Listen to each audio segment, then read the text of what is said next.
একজন মহিলা বহুত দামি, আল্লাহর কাছে বহুত দাম, বহুত মর্যাদা। আল্লাহ রাব্বুল আলামিন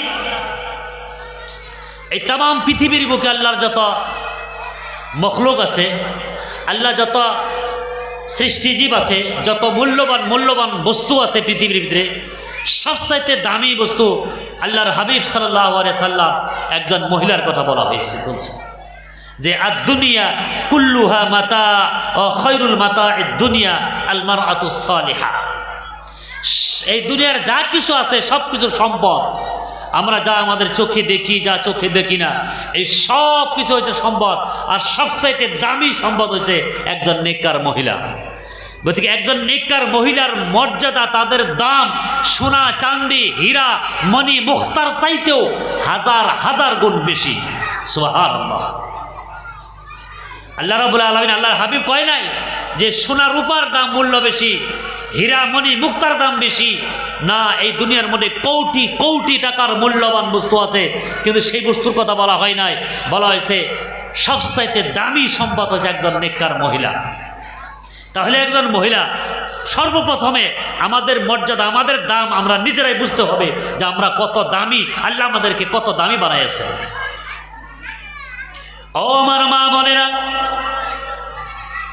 একজন মহিলা যদি ভালোভাবে বুঝতে পারে আমি একজন মহিলা, আমার উপরে কিছুগুলো দায়িত্ব আছে, আমি একজন স্ত্রী হিসাবে আমার স্বামীর দায়িত্ব আমার উপরে কি কি যদি জানতে চায়, ওইভাবে যদি আমল করতে পারে, ওই মহিলাটা আস্তে আস্তে আল্লাহর পেয়ারা বান্দির মধ্যে শামিল হয়ে যাবে। যেই মহিলাটা ভাববে আল্লাহ রাব্বুল আলামিন এত দামি সম্পদ বানায় আমাকে পৃথিবীর বুকে পাঠিয়েছেন, সবচাইতে দামি সম্পদ বলে ঘোষণা করা হয়েছে। ও আমার মা বোনেরা, আমার আপনার বাড়িতে যদি কারো স্বর্ণ থাকে, সোনা রূপা থাকে, অলংকার গয়না পাতিগুলা থাকে, কোনো একটা এরকম বাড়ি পাবেন না যে বাড়িতে একটা মহিলার গলার চেন নাইবা কানের নাইবা হাতের একটা সোনার গয়না এমনি ডাইনিংয়ের উপরে বা টেবিলের উপরে ফালিয়ে ধুয়ে দিয়েছে, কোনো বাড়িতে পাবেন না। আমার আপনার বাড়িতে দেখলে অলংকার আছে, গয়না আছে, সুন্দরভাবে কাগজের ভিতরে মানে ছোট্ট প্যাকেট থাকে, তার ভিতরে ছোট্ট আবার একটা ব্যাগের ভিতরে ভরায়া, আলমারি হোক গডরেজ হোক, যার বাড়িতে যেগুলো সিস্টেম আছে একদম সবচাইতে গোপন জায়গার ভিতরে সে সোনার অলংকার করে লোকে ধুয়ে দেয়, যাতে কোনো মানুষে কোনো খবর পায় না। তার মানে আমার মা বোনেরা জানে, পুরুষ মানুষেরা জানে সোনা চাঁদির গুলা কত মূল্যবান বস্তু। ও আমার মা বোনেরা, কোন একজন মহিলার গলায় একটা লক্ষ টাকার চেন যদি থাকে স্বর্ণর, ওইটাকে এমন কঠিন জায়গায়, ভালো জায়গায় লুকিয়ে ধুয়ে দেয় কেউ যাতে জানতে না পারে, তার মানে তার মূল্যটা বুঝে। ও আমার মা বোনেরা, একটা লক্ষ টাকার সোনার চেনের মূল্য আমরা বুঝি, তাকে আমরা মানুষের চোখের সম্মুখে ধুয়ে দেয় না, গডরেজের ভিতরে লকারের ভিতরে মজবুত তালা মারে আমরা তাকে লুকায় ধুয়ে দেই। একবার চিন্তা করে দেখো,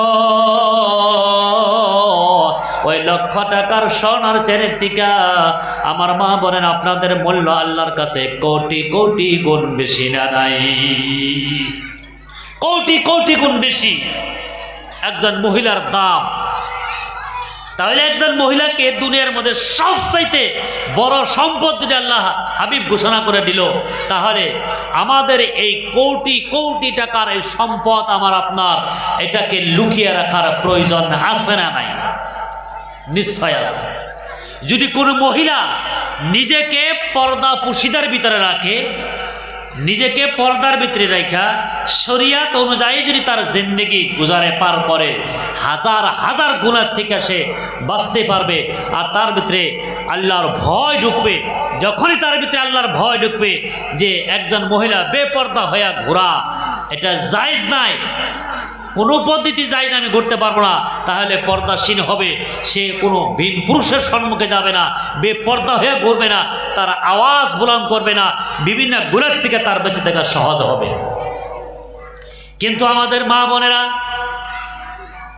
একবার চিন্তা করে দেখুন, কোনো গ্রামে যদি কোনো একজন মানুষ মারা যায়, পুরুষ মানুষ হোক বা মহিলা হোক, গ্রামের যে কোনো বাড়িতে একজন মানুষ মারা যায়, আমি এই জায়গার খবর বলতে পারবো না, আমাদের ওই জায়গার সিস্টেম, কোনো একজন পুরুষ মানুষ যদি মারা যায়, কায়া চিল কায়া যে আছে পাখি, এগুলা খবর পাওয়ার আগেই কিভাবে মহিলারা খবর পায়, পুরুষ মানুষ পৌঁছানোর আগেই ওই বাড়িতে যায়, দেখা যায় কমসে কম 200-250 মহিলা জমা হয়ে যায়। একজন পুরুষ মানুষ যদি মারা যায়, গ্রামের সমস্ত মহিলা যায় ওই ব্যক্তি ভিড় হয়, জমা হয় ওই মানুষটাকে দেখার জন্য। একজন পুরুষ মানুষ মৃত্যুর আগেও ভিন পুরুষের সাথে দেখা জায়েজ নাই, মৃত্যুর পরেও জায়েজ নাই, কিন্তু আমরা দেখা যায় ওখানে শত শত মহিলাদের জমা হই। কি উদ্দেশ্যে আমরা জমা হই আমরা বুঝি না, একটা খুল্লা গুনার মধ্যে আমরা জড়িত হয়ে গেলাম। গতিকে আমার মা বোনেরা, কেউ যাতে আমরা কোনো গ্রামে কোনো পুরুষ মানুষ মারা গেছে নাই বা মহিলা মারা গেছে, অনেক মানুষ আছে ওই ভিড়ের মধ্যে আমরা যাতে পুরুষ পদ্ধতিতে যেতে না যাই, বেপরদা হয়ে যাতে আমরা না যাই, যাব না আমরা, জায়েজ নাই, কোনো পদ্ধতিতে জায়েজ নাই। ও আমার মা বোনেরা, এই জন্যে আমি আপনি যদি পর্দা পুশিদা হয়ে থাকতে পারি, আমার আপনার ভিতরে যদি পাক পবিত্র থাকে, আল্লাহর ভয় যদি থাকে, নিশ্চয় আমরা স্বামীর হক আদায় করা সহজ হবে এবং গুনাহ থেকে বেঁচে থাকা আমার আপনার সহজ হবে। একবার চিন্তা করে দেখেন আমার মা বোনেরা, কত মূল্যবান দাবি বানাইছে তাম পৃথিবীর বুকে যদি চিন্তা করেন, যত নবী রসুল আসছেন, যত সাহাবায়ে কেরাম, লক্ষ লক্ষ আল্লাহর ওলি এই পৃথিবী থেকে চলে গিয়েছে, সব একজন মার পেটে থেকে সৃষ্টি হয়েছে। সুবহানাল্লাহ। বন্ধুগণ আমার, ও আমার মা বোনেরা, যত নবী রাসূল আল্লাহ রাব্বুল আলামিন দুনিয়ার মধ্যে প্রেরণ করেছেন, মায়ের পেটের থেকে প্রেরণ করেছেন, যত সাহাবা হয়েছে, লক্ষ লক্ষ আল্লাহর ওলি উলামায়ে কেরাম, কত বুজুর্গ মানুষ, সব মানুষ মায়ের পেটের থেকে জন্ম হয়েছে।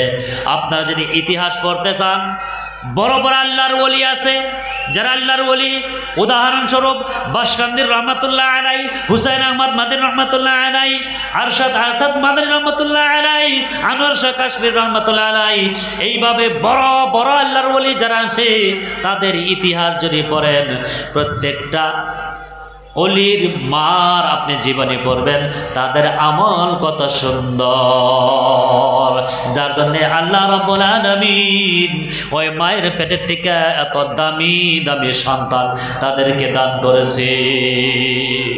ও আমার মা বোনেরা, কোন একজন মা যদি আপনি আল্লাহর ওলির মার ইতিহাস পড়তে চান, আপনি দেখবেন অনেক আল্লাহর ওলি আছে যাদের মার ইতিহাস যদি পড়া যায়, ওখানে দেখা যায় ওই মা যখন তার সন্তানকে বুকের দুধ খাওয়াইতো, ওযু ছাড়া তাদেরকে একবার দুধ পান করাইতো না। আল্লাহর ওলি যারা মা, তাদের অনেক ইতিহাস পড়ে দেখা যায় ওযু করা ছাড়া তাদের সন্তানকে মায়ের বুকের দুধ পান করাতো না, সন্তানকে, ছোট বাচ্চাকে। এরকম আল্লাহর ওলি আছে যাদের মার ইতিহাস পড়লে পাওয়া যায়, বাচ্চাকে দুধ খাওয়ানোর আগে 2 রাকাত নফল নামাজ পড়তো, আল্লাহর কাছে দোয়া করতো, তারপরে তার বাচ্চাকে দুধ পান করাইতো। আর আমাদের মা বোন, আমাদের অবস্থা, ফরজ গোসলে আমরা কেউ দিই না, সন্তানদের দুধ খাওয়াই, সারা ফ্যামিলির মানুষে ভাত কাপড় রান্না সব খাওয়াইয়া টাওয়াইয়া আমরা দুপুরবেলায় গোসল করি, এরকম অনেক আছে। বলতে আমাদের মায়ের পেটের থেকে আল্লাহর ওলি পয়দা হবে সম্ভব না। ফরজ গোসল সম্পর্কে আমরা জানি না বর্তমানে জামানায়, কিন্তু আল্লাহর ওলিদের মার ইতিহাস যদি পড়া যায়, তাদের সন্তানকে মা ওযু ছাড়া দুধ পান করাইতো না, 1 লুকমা হারাম খাওয়াইতো না, 2 রাকাত নফল নামাজ পড়ে দোয়া করে তারপরে সন্তানকে দুধ পান করাইতো। তাহলে তারা কত ইবাদত বন্দি করছে, তাদের সন্তান এত দামি দামি আল্লাহ বানাইছে। ও আমার মা বোনেরা, একবার চিন্তা করে দেখুন, বর্তমান জামানায় প্রত্যেকটা মানুষ পেরেশান, প্রত্যেকটা মানুষের সাথে কষ্ট, সন্তান কথা শোনে না, মা বাবার নাফরমানি করে, খালি অভিযোগ পাওয়া যায়। তার কারণ হয়েছে আমাদের মা যারা সন্তান আছে গো, তারা আল্লাহর হুকুম মানে নাই। একবার চিন্তা করে দেখেন, কোন মার তার সন্তান কথা শুনে তার কারণ হয়েছে মায়ের পেটে বাচ্চা। মা দেখবেন ফাংশন মরে গিয়েছে, মার পেটে বাচ্চা। মা দেখে রাস পূজা দেখার জন্য গিয়েছে, মার পেটে বাচ্চা। মা বেপরদা হয়ে ঘুরে, মার পেটে বাচ্চা। মা সারাদিন টিভির সম্মুখে বসে সিরিয়াল দেখে, মার পেটে বাচ্চা। মা সারাদিন মোবাইল নিয়ে ব্যস্ত, বিভিন্ন কার্টুনগুলা, বিভিন্ন ঘটনাগুলা মোবাইলে পরে দেখে। একবার চিন্তা করে দেখেন যে মায়ের পেটে বাচ্চা, মা যদি ফাংশনে যায়, মা যদি থিয়েটারে নাচ গানের মধ্যে সারাদিন টিভির সম্মুখে কাটায় দেয়, তার পেটে থেকে কোনো সময় ভালো সন্তান হওয়া সম্ভব হবে না। ও আমার মা বোনেরা, একজন মা চিন্তা করে দেখেন, আপনি কত বড় দায়িত্ব আপনার কাছে।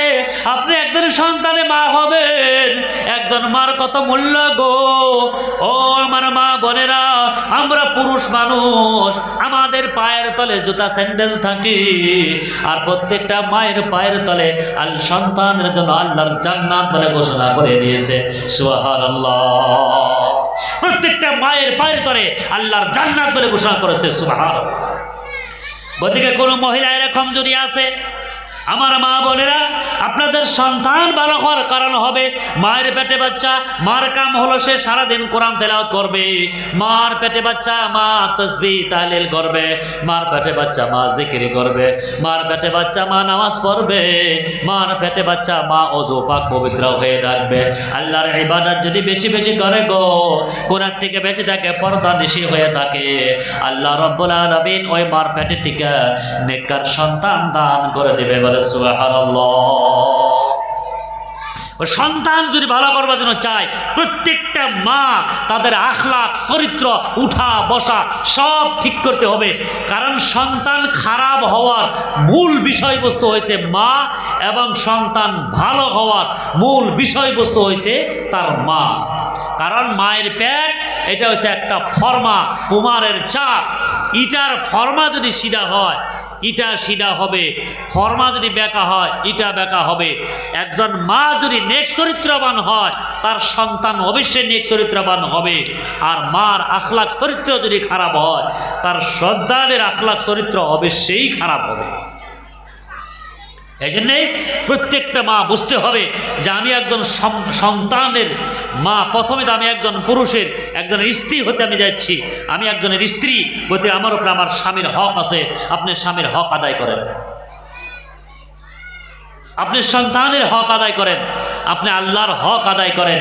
বেশি কিছু করা লাগবে না, বাস 5 ওয়াক্ত ফরজ নামাজ পড়বে, রমজানের কোনো রোজা যদি রাখে, স্বামীর অনুগত্য যদি হয়, স্বামীর অনুপস্থিত স্বামীর টাকা পয়সা ধন দৌলত যদি হিফাজত করে, এমনি বেকার নষ্ট না করে, ওই নারীকে আল্লাহ রাব্বুল আলামিন জান্নাতে দেবে। সুবহানাল্লাহ।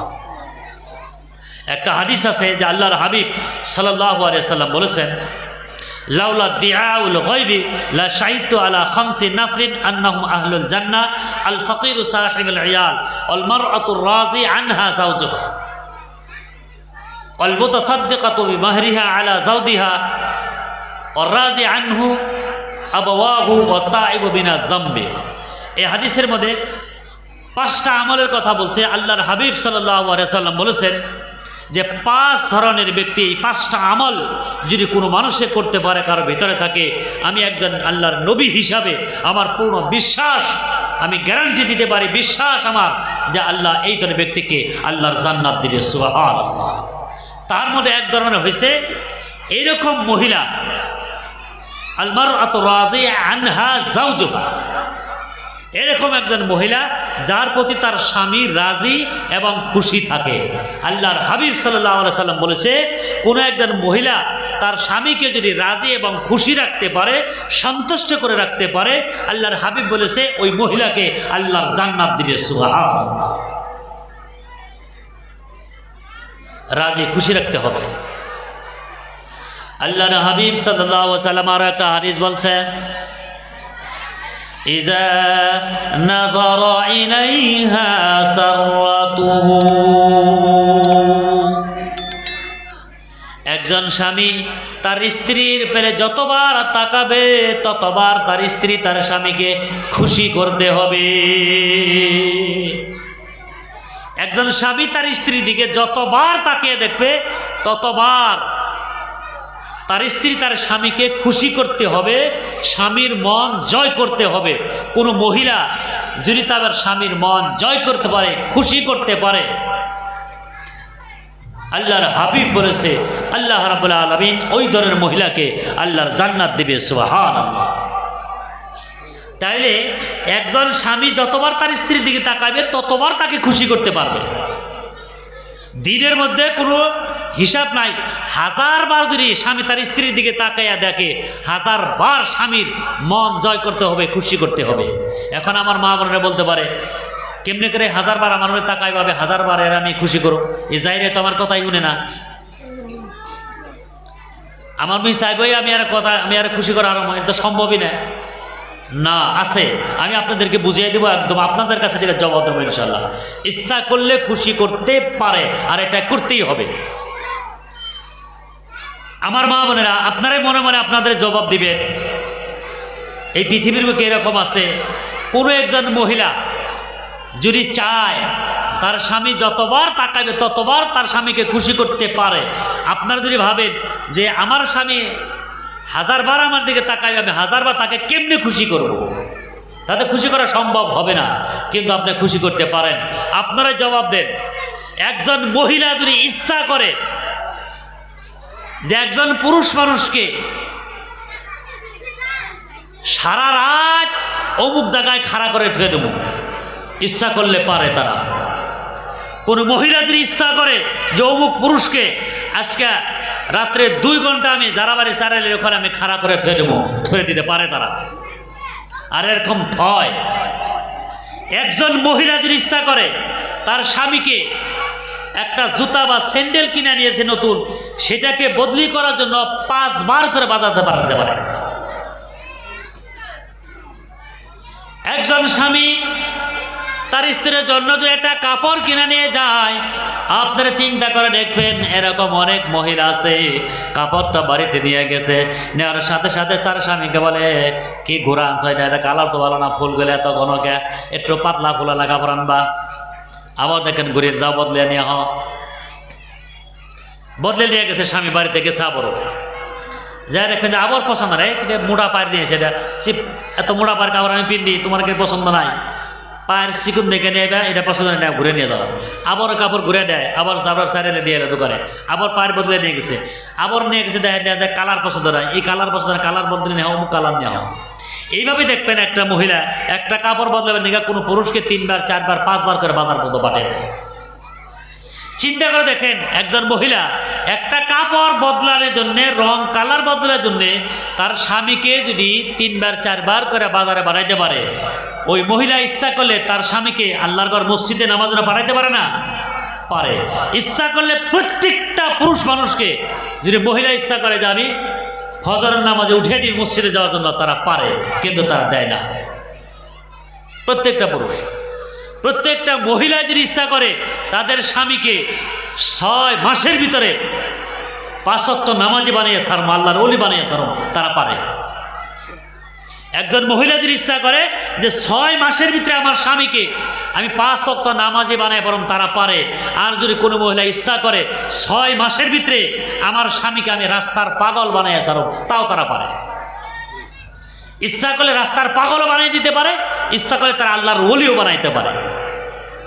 এখন প্রশ্ন আছে, তাহলে তারা এত সহজ মতো বানায় না কেন? আল্লাহর ওলি কেন বানায় না? এই বানায় না কে, এইটার মধ্যে একটা কথা আছে। আজকে একজন মহিলা যদি তার স্বামীকে ফজরের নামাজে দাগিয়ে দেয় যে উঠেন, মসজিদে আজান দিছে, আপনি মসজিদে যান, তাহলে তো মহিলা নিজেও উঠান নাগবো না? এই ঠান্ডার মধ্যে তার নিজে উঠান নাগবো, উজু করা নাগবো, এই নিজে উঠান নাগবো এই কষ্টের জন্য। কারণ মহিলা মানুষ হয়েছে আইলসার সর্দার, এরা আইলসা কোম্পানি ইন্ডাস্ট্রি, আর আইলসার ইন্ডাস্ট্রি এগো কাছে যত অলসতা আছে এগো মধ্যে আছে। একজন স্বামীকে যে মহিলা উঠিয়ে দিবে, তো তার তো নামাজ পড়া না, গোজো করা লাগবো, গতি মুসিবতের মধ্যে আর যাম না, হ্যাঁ হয়ে থাক আমিও হয়ে থাকি, যার জন্য কোনো মহিলা তার স্বামীকে মসজিদে পাঠায় না। যদি ইচ্ছা করে মসজিদে পাঠাইতে পারে, তাদের বিভিন্ন কলা আছে। এখন আমার মা বোনেরা পারবেন, অনেক মা বোন এরকম নেককারও আছে, তারা চায় তাদের স্বামীকে পাঠানোর জন্য, কিন্তু তাদের অন্য অন্য কিছু ভুলের জন্য তবুও তারা পাঠাইতে পারে, পরে তারা কোশিশ করে না। ও আমার মা বোনেরা, আল্লাহর হাবিব সাল্লাল্লাহু আলাইহি ওয়াসাল্লাম একটা হাদিসের টুকরা বলছে, আমি বলবো, মহিলাদেরকে কিভাবে সম্ভব একজন স্বামীকে মসজিদে পাঠানো? মহিলা যদি ইচ্ছা করে তার স্বামীকে আল্লাহর ওলি বানাইতে পারে, যদি ইচ্ছা করে তার স্বামীকে রাস্তার পাগল বানাইতে পারে। আল্লাহর হাবিব বলেছে, আযহাবনা বিলুব্বির রাজুলিল আকিলিল হাযিম ইউযহিবনা। খুব সুন্দর সুন্দর করা শব্দ, যে আযহাবনা লিরুব্বির রাজুলিল আকিলিল হাযিম ইউযহিবনা। আল্লাহর হাবিব বলেছে এইরকম কোন মহিলা, একজন পুরুষ মানুষ, সেই পুরুষের তারিফ করছে যে এরকম পুরুষ মানুষ, যে এরকম একজন ব্রেইনি মানুষ, একজন ব্রেইনি মানে হাই কোয়ালিটি ব্রেইনি মানুষ, একজন পুরুষ, এবং এরকম ফয়সালা করনেওয়ালা একজন পুরুষ মানুষ, যার ফয়সালা, যার সিদ্ধান্ত কোনোদিন ভুল হয় না। এরকম একজন পুরুষ মানুষ যে একটা ফয়সালা, একটা সিদ্ধান্ত নিলে তার সিদ্ধান্ত কোনোদিন ভুল হয় না। সবচাইতে হাই কোয়ালিটি ব্রেইনিওয়ালা একজন বুদ্ধিজীবী একজন পুরুষ মানুষের ব্রেনটা, দিমাগটা ইউযহিবনা, 1 সেকেন্ডের মধ্যে, 1 মিনিটের মধ্যে হাওয়ায় উড়িয়ে দিতে পারে একজন মহিলা চাইলেই। আল্লাহর হাবিব সাল্লাল্লাহু আলাইহি ওয়াসাল্লাম বলছে হাদিসের মধ্যে যে একজন বুদ্ধিমান পুরুষ মানুষকে, ব্রেইনি, তাও হাই কোয়ালিটি ব্রেইনি, একজন এত সুন্দর ব্রেইনি দিমাগ থাকা বুদ্ধিজীবী একটা মানুষের ব্রেন 1 মিনিটে, সেকেন্ডের ভিতরে ব্রেনটাকে হাওয়ার মধ্যে উড়িয়ে দিতে পারে একজন মহিলা। আর এই জন্যেই আমরা বলি যে প্রত্যেকটা স্বামী, যতই সে পুলিশ অফিসার হোক, যত বড় মানুষ হোক, বাড়িতে যাওয়ার পরে সাথে সাথে সব কী হয়ে যায়, যদি স্বামী ডাক্তারও হয়ে যায়, বাড়িতে যাওয়ার সাথে তার স্ত্রীর সামনে পেশেন্ট হয়ে যায়, বেমারি হয়ে যায়। ওখানে তো মাথা নত করে, ওখানে দম চলে না সবেরই, ওখানে তো সবেই ফেল মারে। এই ক্যাপাসিটি গেলে আল্লাহ রাব্বুল আলামিন মহিলাদের কাছে আছে, আল্লাহ দান করছে। বলে কেমনি এরা তাদের স্বামীকে কথা শোনাইবো, তাদের স্বামীর মন কেমনে জয় করব? বলে এই ক্যাপাসিটি আল্লাহ রাব্বুল আলামিন তাদেরকে বানাইছেই, মহিলাদেরকে আল্লাহ বানাইছেই এমনি করে যে তোমাদের স্বামীকে যতবার তোমাদের মধ্যে তাকাইবো, তোমরা ইচ্ছা করলে তাদের মন খুশি করতে পারবো। ও আমার মা বোনেরা, একজন মহিলা যদি ইচ্ছা করে শুনতে খারাপ শোনা যায়, কিন্তু তবু আমি বলতে হবে বোঝার জন্যে গো, অনেক মানুষ এরকম আছে, একজন মহিলা যদি গার্লফ্রেন্ড হোক কারো বা বয়ফ্রেন্ড হোক, একজন মহিলা যদি ইচ্ছা করে তার স্বামীকে সারাদিন বাসতলা, তার রাত্রে 2-3 ঘন্টা খাড়া করে রাখবে, তাকে দাঁড় করে রাখতে পারে। একজন মহিলা যদি ইচ্ছা করে একজন পুরুষ মানুষকে রাত্রে বেলায় পানির মধ্যে তাকে 2-3 ঘন্টা খাড়া করে থেকে মশার কামড় খাওয়াইবে, যদি কহিলা মহিলা ইচ্ছা করে গো, একজন পুরুষ মানুষকে মশার কামড় খাড়া করে তাতে রাত্রে 2-3 ঘন্টা ধুয়ে দিতে পারে। একজন মহিলা যদি একজন পুরুষ মানুষকে ইচ্ছা করলে নদীর পাড়ে 2-3 ঘন্টা খাড়া করে ধুয়ে দিতে পারে, মশার কামড় খাড়া করে জঙ্গলের মধ্যে খাড়া করে দিতে পারে। ওই মহিলা কি পারে না তার স্বামীর মনটা জয় করতে? ওই মহিলাকে পারে না তার স্বামীকে মসজিদে বাড়াইতে? তারা ইচ্ছা করলেই পারে, কিন্তু তারা করে না।